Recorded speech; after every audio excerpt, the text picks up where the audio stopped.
The trouble with X. I suppose I may assume that 7 out of 10 of those who read these lines are in some kind of difficulty about some other human being, either at work or at home, either the people who employ you or those whom you employ, either those who share your house or those whose house you share, either your in-laws or parents or children, your wife or your husband are making life harder for you than it need be, even in these days. It is to be hoped that we do not often mention these difficulties, especially the domestic ones, to outsiders. But sometimes we do. An outside friend asks us why we are looking so glum, and the truth comes out. On such occasions, the outside friend usually says, "But why don't you tell them? Why don't you go to your wife, or husband, or father, or daughter, or boss, or landlady, or lodger, and have it all out?" People are usually reasonable. All you've got to do is to make them see things in the right light. Explain it to them in a reasonable, quiet, friendly way. And we, whatever we say outwardly, think sadly to ourselves, "He doesn't know X." We do. We know how utterly hopeless it is to make X see reason. Either we've tried it over and over again, tried it till we are sick of trying it, or else we've never tried it because we saw from the beginning how useless it would be. We know that if we attempt to have it all out with X, there will either be a scene, or else X will stare at us in blank amazement and say, "I don't know what on earth you're talking about." Or else, which is perhaps worst of all, X will quite agree with us, and promise to turn over a new leaf, and put everything on a new footing. And then, 24 hours later, will be exactly the same as X has always been. You know, in fact, that any attempt to talk things over with X will shipwreck on the old fatal flaw in X's character. And you see, looking back, how all the plans you have ever made always have shipwrecked on that fatal flaw, on X's incurable jealousy, or laziness, or tudginess, or muddle-headedness, or bossiness, or ill-temper, or changeableness. Up to a certain age, you have perhaps had the illusion that some eternal stroke of good fortune, an improvement in health, a rise of salary, the end of the war, would solve your difficulty. But you know better now.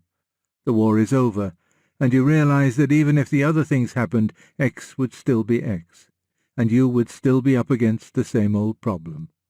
Even if you became a millionaire, your husband would still be a bully, or your wife would still nag, or your son would still drink, or you'd still have to have your mother-in-law to live with you. It is a great step forward to realize that this is so, to face the fact that even if all external things went right, real happiness would still depend on the character of the people you have to live with, and that you can't alter their characters. And now comes the point. When you have seen this, you have, for the first time, had a glimpse of what it must be like for God.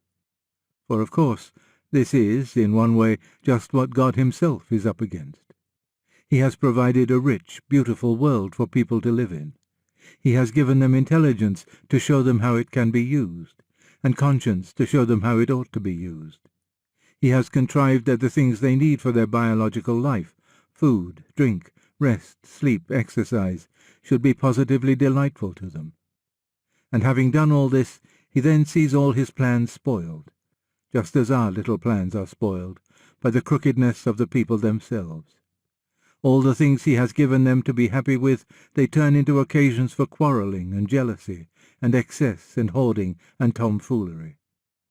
You may say it is very different for God, because he could, if he pleased, alter people's characters, and we can't. But this difference doesn't go quite as deep as we may at first think. God has made it a rule for himself that he won't alter people's character by force. He can and will alter them, but only if the people will let him.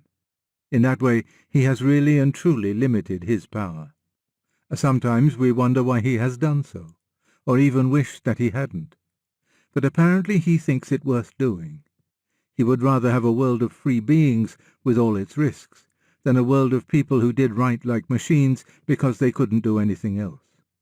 The more we succeed in imagining what a world of perfect automatic beings would be like, the more I think we shall see his wisdom.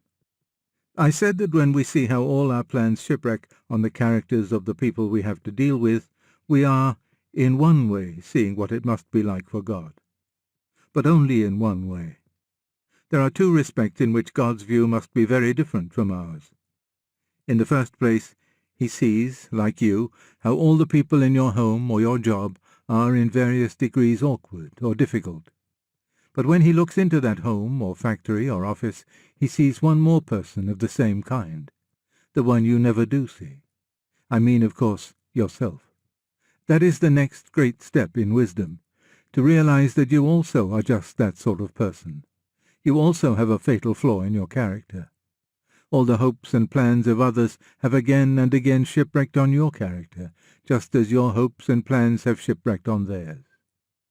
It is no good passing this over with some vague general admission such as, "Of course, I know I have my faults." It is important to realize that there is some really fatal flaw in you, something which gives the others just that same feeling of despair which their flaws give you. And it is almost certainly something you don't know about, like what the advertisements call halitosis, which everyone notices except the person who has it. But why, you ask, don't the others tell me? Believe me, they have tried to tell you over and over again, and you just couldn't take it. Perhaps a good deal of what you call their nagging or bad temper or queerness are just their attempts to make you see the truth. And even the faults you do know, you don't know fully. You say, "I admit I lost my temper last night." But the others know that you're always doing it, that you are a bad-tempered person. You say, "I admit I drank too much last Saturday." But everyone else knows that you are a habitual drunkard. That is one way in which God's view must differ from mine. He sees all the characters. I see all except my own. But the second difference is this. He loves the people in spite of their faults. He goes on loving. He does not let go. I don't say it's all very well for him. He hasn't got to live with them. He has. He is inside them as well as outside them. He is with them far more intimately and closely and incessantly than we can ever be. Every vile thought within their minds, and ours, every moment of spite, envy, arrogance, greed, and self-conceit comes right up against his patient and longing love, and grieves his spirit more than it grieves ours. The more we can imitate God in both these respects, the more progress we shall make. We must love X more, and we must learn to see ourselves as a person of exactly the same kind. Some people say it is morbid to be always thinking of one's faults. That would be all very well if most of us could stop thinking of our own without soon beginning to think about those of other people. For unfortunately, we enjoy thinking about other people's faults. And in the proper sense of the word morbid, that is the most morbid pleasure in the world. We don't like rationing which is imposed upon us, but I suggest one form of rationing which we ought to impose on ourselves. Abstain from all thinking about other people's faults unless your duties as a teacher or parent make it necessary to think about them. Whenever the thoughts come unnecessarily into one's mind, why not simply shove them away, and think of one's own faults instead? For there, with God's help, one can do something. Of all the awkward people in your house or job, there is only one whom you can improve very much. That is the practical end at which to begin. And really, we'd better. The job has to be tackled some day, and every day we put it off will make it harder to begin. What, after all, is the alternative? You see clearly enough that nothing, not even God with all his power, can make X really happy, as long as X remains envious, self-centered, and spiteful. Be sure there is something inside you which, unless it is altered, will put it out of God's power to prevent your being eternally miserable. While that something remains, there can be no heaven for you, just as there can be no sweet smells for a man with a cold in the nose, and no music for a man who is deaf. It's not a question of God sending us to hell.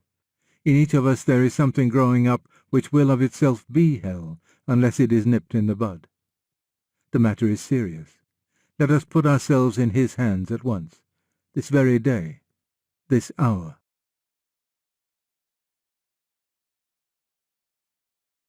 First published in the Bristol Diocesan Gazette, Volume 27, August 1948, it was reproduced in Undeceptions, 1971, and is now in God in the Dock, 1998.